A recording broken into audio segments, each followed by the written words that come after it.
మీరు చిరంజీవి గారు hard core fan అని. అవును.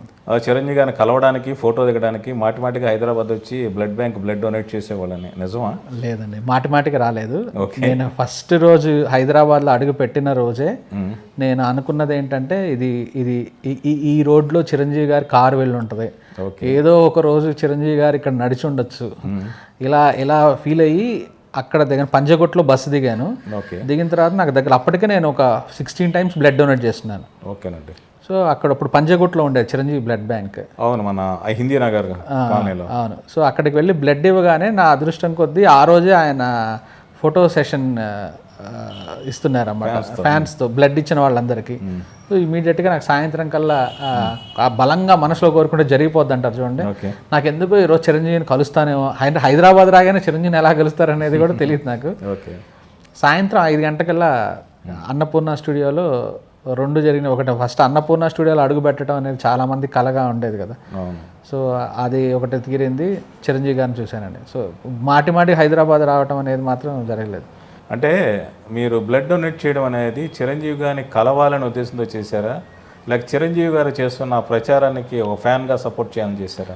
నేను చిరంజీవి గారి ఫ్యాన్గా ఆ టైంలో 90s మరి మాస్టర్ సినిమా టైంకి అనుకుంటాను, ఆయన blood and eye donation movement start చేశారు చిరంజీవి గారు. ఆ టైంలో మాకు నెల్లూరులో రెడ్ క్రాస్ మాత్రమే ఉండేది. చిరంజీవి బ్లడ్ బ్యాంక్ కానీ ఐ బ్యాంక్ కానీ లేదు. ఆ టైంలోనే మేము యాక్టివ్గా ప్రతి చిరంజీవి గారి బర్త్డే కానీ కళ్యాణ్ గారి బర్త్డే కానీ ఇలా స్టార్ట్ చేసామండి. అప్పటికే నేను అందుకే 16 సార్లు ఇచ్చేస్తున్నాను. తర్వాత హైదరాబాద్ వచ్చిన తర్వాత ఇంకొక 4 సార్లు అట్లా స్టార్ట్ చేశాను. సో చిరంజీవి గారు ఇచ్చిన పిలుపు మేరకే అప్పుడు చేశాను. బేసిక్గా నాలో స్వతహాగా కూడా అది ఉన్నింది, సహాయం చేయాలి మనం, ఏదో ఒకటి చేస్తే నాకు చాలా ఆనందం ఇచ్చేది ఆ పని. అందుకని సో మా నానమ్మ, తాతయ్య, మా అమ్మమ్మ వీళ్ళందరికీ మేము ఐ డొనేషన్ కూడా దాదాపు మా మదర్ ఒక 100 people కళ్ళు సేకరించి నేత్రదానం చేయించారు మా మదర్. సో ఇదంతా ఇన్స్పిరేషన్ చిరంజీవి గారే. మీరు ఇండస్ట్రీకి వచ్చిన తర్వాత బాగా స్ట్రగుల్ అయ్యారు, బట్ మీకంటూ ఫ్రెండ్ సర్కిల్ ఇప్పుడు ఏర్పడింది. ఎస్కేఎన్ గారు కావచ్చు, మారుతి గారు కావచ్చు, బన్నీవాస్ గారు, అంటే ఫ్రెండ్ అని కాకపోయినా మిమ్మల్ని ఆదరించే ఒక సర్కిల్ అంటే ఏర్పడింది. ఇది ఎలా సాధించగలిగారు? మా అందరికీ కామన్గా ఒకరే అండి, చిరంజీవి గారు. ఓకే, ఫ్యాన్స్ కావడమే. మేము అందరం ఫస్ట్ నుంచి చిరంజీవి గారు ఫ్యాన్స్గా ఇక్కడ ఇండస్ట్రీకి వచ్చాం. ఎస్కేఎన్, నేను, వాసు గారు, మారుతి గారు, ఇంకా మొత్తం ఈ బ్యాచ్ అదే ఇప్పుడు ఎవరైతే ఉన్నా అందరికీ ఒకరే కామన్ హీరో. ఆ కామన్ మాటలు అలానే డైరెక్టర్ అవ్వకముందు నుంచే మారుతి గారు నాకు కొద్దిగా లైట్ పరిచయం. ఎస్కే నేను చాలా క్లోజ్ ఫ్రెండ్స్. ప్రతి చిరంజీవి సినిమాకి క్రాస్ రోడ్స్లో పొద్దున్నే వచ్చి 50వ రోజు 100వ రోజు ఇలా మాట్లాడుకునే ఫ్రెండ్స్. ఒకసారి డైరెక్టర్ అయిన తర్వాత ఇంకా ఎక్కువైంది అది. సో ఫ్యాన్స్ అందరూ ఇప్పుడు ఫిల్మ్ ఇండస్ట్రీలో సెటిల్ అయిపోయారు, ప్రొడ్యూసర్లుగా, డైరెక్టర్. ఇప్పుడు ఏలూరు సీను, పిఆర్ఓ కానీ అందరూ ఫ్యాన్స్ మేము అందరం. అవునవునండి. మరి మీరు డైరెక్టర్ అయ్యి చిరంజీవి గారిని కలిసారా? చాలాసార్లు కలిసాను, విపరీతంగా. అసలు నేను ఫ్యాన్ కాకముందే ఒక 30-40 సార్లు కలిసి, అది డైరెక్టర్ కాకముందే 30-40 సార్లు కలిసి ఉంటాను. డైరెక్టర్ అయిన తర్వాత కూడా చాలాసార్లు కలిసాను. ఓకేనండి. ఇప్పుడు బన్నీవాస్ గారి మీద ఆ మధ్య ఏవో కొన్ని ఆరోపణలు వచ్చాయి. అవును. ఇండస్ట్రీలో ఎవరో మాట్లాడలే, ఆయన కూడా సైలెంట్గానే ఉన్నారు. కానీ మీరు మాత్రం ముందుకు వచ్చి దాని గురించి ఎందుకు అంత గట్టిగా మాట్లాడారు? అంటే బన్నీవాస్ గారు అంటే మీకు అంత అభిమానం, ఎలా జరిగింది? వాసు గారి విషయంలో ఎందుకంటే అండి, కొబ్బరిమట్ట రిలీజ్ టైంకి నేను ఒక సిచ్యువేషన్లో ఇరుక్కున్నానండి. అంటే ఇంకా 2 రోజుల్లో సినిమా రిలీజ్ అవుతుందనగా ఒక పెద్ద ప్రాబ్లం తీసుకొచ్చి క్రియేట్ చేసి పెట్టారు నాకు. ఆ టైంలో కొబ్బరిమట్ట ఒక 100 మంది చూస్తే 90 మందికి నచ్చింది, 90 మంది ఇది ఆడకపోవచ్చు అనేవాళ్ళు. ఎందుకు ఆడకపోవచ్చు అంటే 4 ఏళ్ళు అయిపోయింది, థియేటర్కి జనాలు వస్తారో లేదో తెలియదు. ఈ విషయం వాసు గారికి కూడా డౌటే, బన్నీవాస్ గారికి కూడా ఈ సినిమాకి థియేటర్కి వస్తారా లేదా ఇప్పటికి కూడా టెన్షన్ రాజేష్ నాకు అని చెప్తుండేవాళ్ళు. అంటే పెట్టిన డబ్బు ఎలా తిరిగి వస్తుంది అనే ఒక టెన్షన్ ఉండేది. ఆ టైంలో ఎందుకని నమ్మారో ఏమో నాకు తెలియదండి, ఆయన నిలబడి ఆయన సంతకాలు పెట్టి కొన్ని విషయంలో ఆయన హెల్ప్ చేశాడు. నాకు అది ఎంత బలంగా ఉండమంటే, రేపు నేను ఆ సినిమా ఫ్లాప్ అయితే అది కట్టే స్తోమత లేకపోతే అసలు కెపాసిటీ లేదు నాకు, నేను ఎక్కడికో అండర్గ్రౌండ్కి వెళ్ళిపోవాలి సిచ్యువేషన్లో నాకు హెల్ప్ చేశారు. ఓకేనండి. అండ్ ఈ విషయంలో వాసు గారి విషయంలో ఏదైతే జరిగిందో అది క్లియర్ కట్గా నాకు తెలుసు. ఆయన ఎంత సఫర్ అయ్యాడు, ఎంత ప్రాబ్లం ఫేస్ చేశాడు అనేది తెలుసు.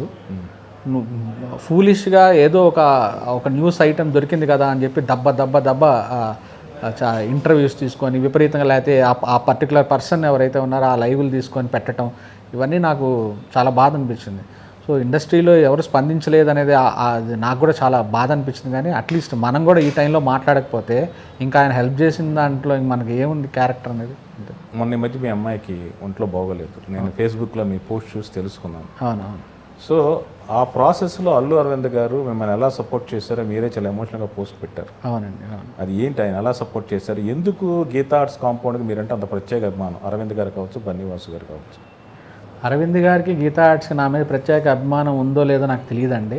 బేసిక్గా వాళ్ళ నేచర్ అలాంటిది అనుకుంటాను. అంటే వాళ్ళ స్వభావం అలాంటిది. వాళ్ళందరికీ ఇలా హెల్ప్ చేస్తారు అనుకుంటున్నాను. ఎందుకంటే నాకు తెలిసి నేను కొబ్బరి మాట టైంలో నేను ట్రావెల్ నాకు శిరీష్ చాలా మంచి ఫ్రెండ్ అండి, అల్లు శిరీష్ గారు. ఓకే. సో నేను ట్రావెల్ అయినంతవరకు చూస్తుంటాను కదా, వాళ్ళు ఒక చిన్న సినిమా అంటే వాళ్ళు పేర్లు వేసుకోకపోవడం వాళ్ళకి పెద్ద మైనస్ అనుకున్నాను నేను. వాళ్ళు ఎన్ని చిన్న సినిమాలను వాళ్ళు సపోర్ట్ చేశారో, ఎన్ని చిన్న సినిమాలను వాళ్ళు రిలీజ్ చేశారో నాకు బాగా తెలుసు. ఎన్ని చిన్న సినిమాలకు వాళ్ళు ఫైనాన్షియల్ హెల్ప్ చేశారో నాకు తెలుసు. మా పాపకి అన్ఎక్స్పెక్టెడ్గా ఒక సర్జరీ చేయాల్సి వచ్చిందండి. అది చిన్న సర్జరీ అనుకొని మొదలు పెడితే ఫస్ట్ సర్జరీ ఫెయిల్ అవ్వటం, రెండో సర్జరీ చాలా పెద్ద సర్జరీ అవ్వటం. ఈ సిచ్యువేషన్ అసలు రెండో సర్జరీ చెయ్యాలా వద్దా, ఆ రోజుకి నా కలర్ ఫోటోలో ఉన్న నా ఫండ్స్ కానీ మొత్తం తీసుకొచ్చి కలర్ ఫోటోలో పెట్టేస్తున్నాను అప్పటికే సిచ్యువేషన్. ఈ టైంలో డాక్టర్స్కి ఎవరైనా సరే ఒక కొద్దిగా ఇతను ఎవరైతే ఉన్నారో ఆ పాప ఫాదర్ ఎవరైనా కొద్దిగా ఇంపార్టెంట్ పర్సన్ అని ఎవరైనా ఒక పెద్ద మనిషి చెప్పిస్తే బాగుంటుందని నేను బన్నీవాసు గారి త్రూ అరవింద్ గారికి కాల్ చేయించుకొని, సార్ మీరు ఒక మాట చెప్తే డాక్టర్స్కి కొద్దిగా జాగ్రత్తగా ఈ పర్సన్ ఎవరో తెలిసిన వాళ్ళు అని ఒక నమ్మకంతో చేస్తారని ఆయనకు ఫోన్ చేస్తే, కానీ అక్కడ ఆయన చేసింది ఏంటంటే ఒక 4 డాక్టర్స్ని కాన్ఫరెన్స్లో పెట్టి ఆ కంపెనీ ఆ హాస్పిటల్ CEO గారిని లైన్లో తీసుకొని 1 గంట సేపు ఆయన మాట్లాడి, కొన్ని ఆయన ఇంకా ఏమైనా చేయగలరా అని ఆలోచించి, డాక్టర్స్కి అసలు డబ్బుల గురించి ఆలోచించద్దు, ఏమైనా ఉంటే లైక్ అని నాకు ఫోన్ చేసి, నువ్వు డబ్బులు అనేది పక్కన పెట్టేసి I'm going to pay that. ఇంకా ఆ టైంలో నాకు అసలు ఏం చెప్పాలి నాకు అర్థం కాదు. ఎవరు సాయి రాజేష్, హృదయకాలం కొబ్బరి మట్ట అనేది ఇండస్ట్రీయే గుర్తించినప్పుడు. అవునండి. సో ఇండస్ట్రీలో హ్యుమానిటీ ఉంటుంది. ఇక్కడ గ్లామర్ స్టార్డమ్ కొంతకాలం ఉంటుంది అంటున్నాం, వాళ్ళ ఉండే హ్యుమానిటీ అంటే చాలా సెన్సిబుల్గా స్పందించగలిగే వాళ్ళు ఇక్కడ సక్సెస్ఫుల్ స్టార్స్, ప్రొడ్యూసర్లు, ఆర్టిస్టులు, డైరెక్టర్లు అవుతారు. సో వాళ్ళు మీ పాప పట్ల అంతగా స్పందించారు, మీ పాప రికవర్ అయింది. మీరు చెప్పారు, నేను ఎవరిని అరవింద్ గారు నా గురించి అంత ప్రత్యేకించి ఫోన్ చేసి మాట్లాడి హెల్ప్ చేశారు. నిజం. ఒక రకంగా మన దగ్గర ఆ హ్యుమానిటీ యాంగిల్ ఎందుకో ఇండస్ట్రీలో చాలా ఎక్కువ ఉంటుంది.